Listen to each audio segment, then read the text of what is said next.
Almost 10 months ago, I rescued this 1995 Nissan 300ZX in desperate need of repairs, restoration, basically just lots and lots of love. And almost after a year of work, trips to the junkyard, scrounging for parts, and countless late nights, I'm happy to say that this restoration is finally done.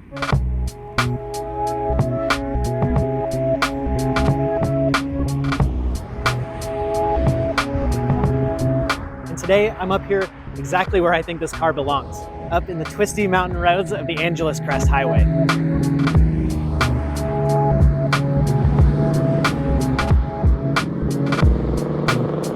Now for all you 300ZX lovers out there, don't worry, I'm not finished with this project just yet. As I always say, a project car is never done. The more I get to know this car, the more I feel like I'm just tapping into its full potential. So at the end of this video, I'll go over future plans for the build, maybe some stock engine upgrades, maybe some engine swaps, we'll have to see. And I'd like your guys' opinions and advice on the topic. Maybe I'll give you a little hint of what the next project car is gonna be. Maybe I've already bought it and it's sitting in my garage back home right now. All right, let's check this thing out. So when I first bought this car, right off the bat, it had some major paint issues, some minor rust issues, some electrical problems, and the interior was pretty rough. But the first thing I had to take care of were the mismatched tire sizes on the rear. I came up on a fresh set of OEM twin turbo wheels for a deal I couldn't pass up, so I ditched the cheap chrome 5-spokes for the staggered turbo wheels, still with pretty decent tires. Next up, I addressed the electrical problems. I cut out decades of hacked up, sketchy wiring, removed 2 alarms, an outdated stereo, and set it all back to OEM with an added backup camera and Bluetooth. Then I turned my attention to the interior and fixed a rattling driver's side door window that was driving me crazy. And after a failed attempt at reupholstering my door panels, I found a very nice set of factory original ones and swapped those bad boys out. I took this thing to the drag strip, and it was about that time that I started having problems with my automatic transmission. Namely, it stopped shifting automatically. Not a big deal though. I had planned to manual swap this thing from the beginning, so it definitely lit a fire under my butt, and I went ahead and did the conversion. Once the new transmission was up and running, it became apparent that this car had some engine issues, so I started in on a pretty serious engine tune-up and partial teardown and fixed problems with the timing and the fuel pump. Next, a huge upgrade to the interior with a super nice set of OEM black leather seats. And then it was finally time to do something about the paint and rust. I was really expecting to find replacement black body pieces that I needed, but after months and months of searching, I decided to go ahead and just repaint it myself. So I turned my garage into a makeshift budget paint booth and sprayed the front bumper, the T-tops, the rear hatch, rear bumper, and a few other body panels. Last but not least, I finished off the interior with brand new leather for the old, worn-out steering wheel.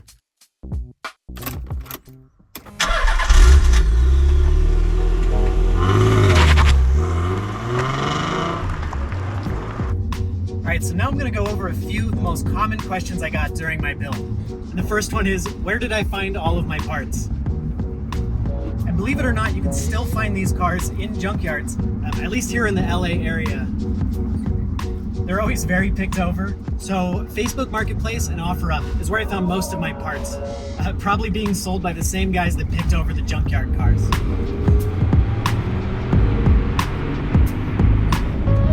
All right, the next question is, how hard is this car to work on? And I got this one a lot. How difficult the engine is to work on and how cramped the engine bay is. And I have a little bit of a hot take on this one. This car is really not as bad as everybody makes it out to be. Yes, the engine bay is a little bit cramped, and it's probably a little bit overly complex, but I've wrenched on a lot of cars in my day, and doing things like disconnecting an engine mount and lifting the engine up to replace a water pump is really not that uncommon. Now, I'm sure when you have twin turbos stuffed in there as well, and all of the stuff that goes along with that, it's probably a little bit worse, but the non-turbo models like mine are actually not too bad.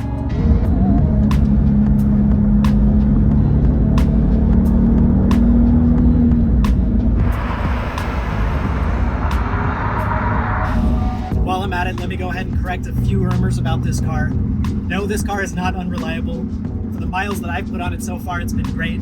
And the similar VG motor that I have in my Nissan Xterra has been absolutely bulletproof. And repairs on these cars are really not that expensive.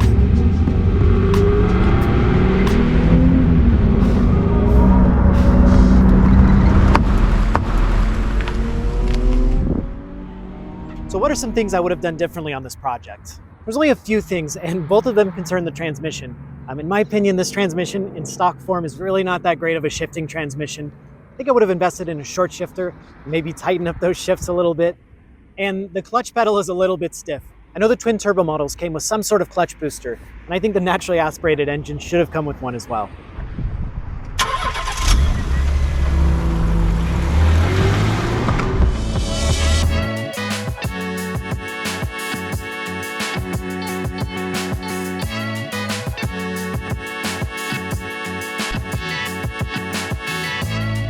So future plans for this project. That's where I can use your guys' help. I've grown to really love this car, and it feels like a shame not to build it up a little bit more. I'm thinking maybe twin turbos, or maybe an engine swap. Obviously an LS engine is always a good choice.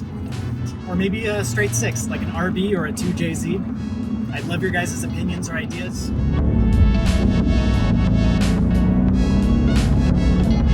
I'm looking for lightweight, reliable, and cheap. Which I know this is probably one of those pick two scenarios. So what's the next project?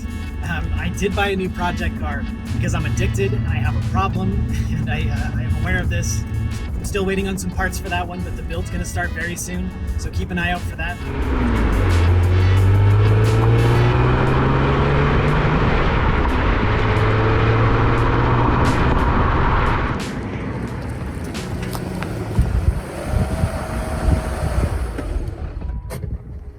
So I think this is the part where I put a blurred out image of the new project car right here. Go ahead and leave a comment if you have any guesses. In the meantime, stay tuned for another drag race. I have a rematch set up with my friend the Night Wrencher after a little issue he had at the track last time we were there.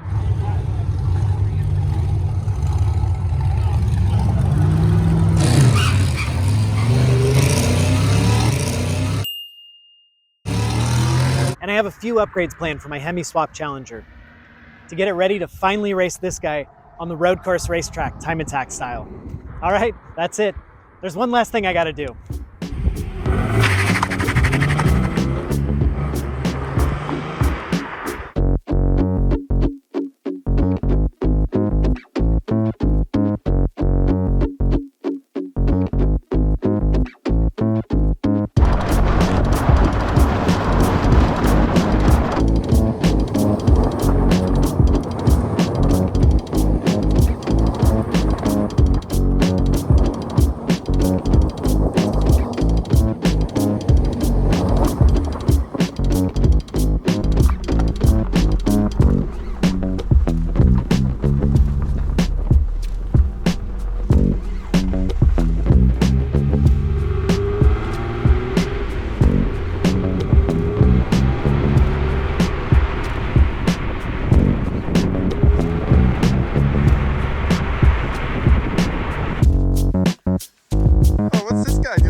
So if you made it this far into the video, I just want to say that I appreciate you, and here's one more hint.